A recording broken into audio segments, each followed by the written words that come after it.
Hey folks, I'm Tom Vasel, and welcome to Look Back. This is a series where we go back and take a look at reviews that I did a year, 5 years, and 10 years ago, and tell you what I think about them now. Although in this particular video, nothing from 10 years ago, but let's go back a year.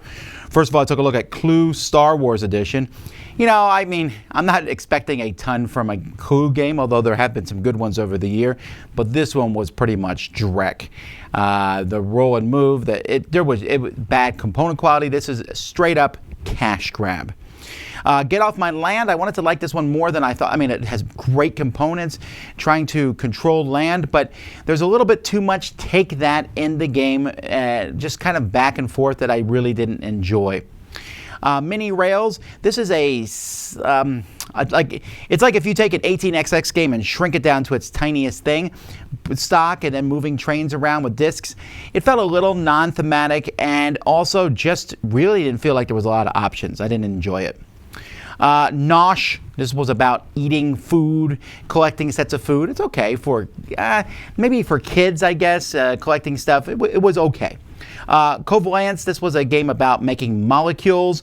It's an interesting game from Genius Games. It's one of their earlier ones, and it shows it's not as streamlined and good as their later games, but it's not bad. It's more educational than fun. Crossroads of Heroes, this is a fighting game. Amazing artwork, some of the best artwork I've seen in a game. But for the gameplay itself, the back and forth, it was an okay fighting game. Then we have Munchkin collectible card game. Man, a year. This game does not seem to be taken off too much as time goes by. There's people playing it, I suppose.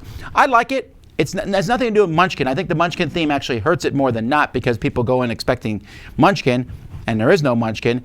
It's like a back and forth bluffing collectible card game, and I also don't see why it needed to be a collectible card game, but it's still good.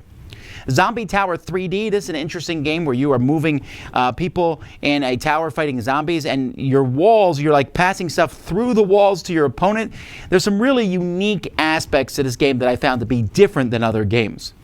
Fidan billiards, this was like one of those big wooden games where you're trying to knock over pins.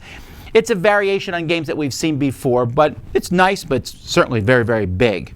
Kung Fu Zoo, this is a dice flicking game or a cube flicking game where you're, putting your cubes and trying to knock each other down into a hole, and then the side that the cube lands on, it gives you maybe powers and things like that. Simple, fun, dexterity style game.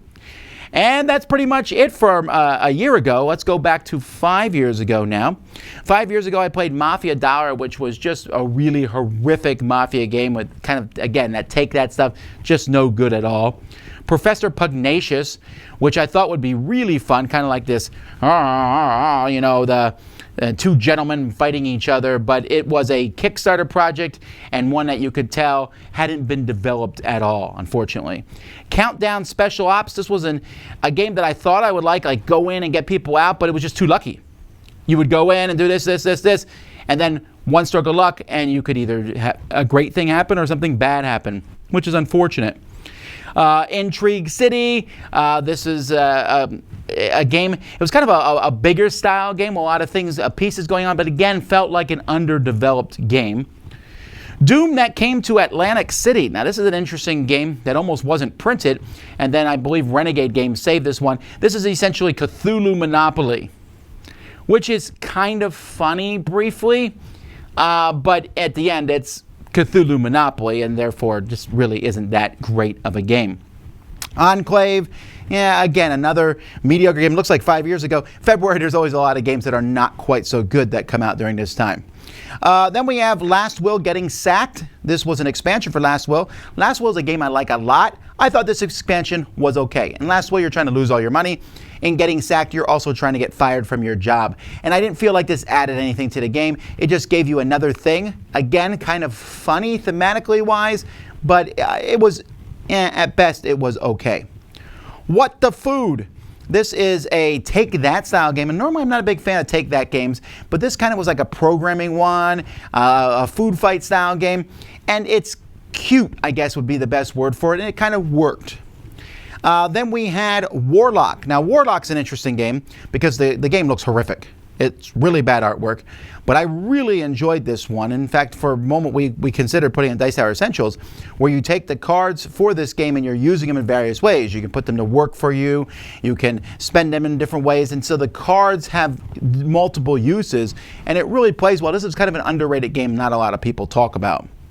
And then Bugs in the Kitchen. My kids and I reviewed this one with those little bugs. This one is really hilarious, where you roll a die and move different utensils, making the bug move around, trying to make the bug go into your opponent's thing.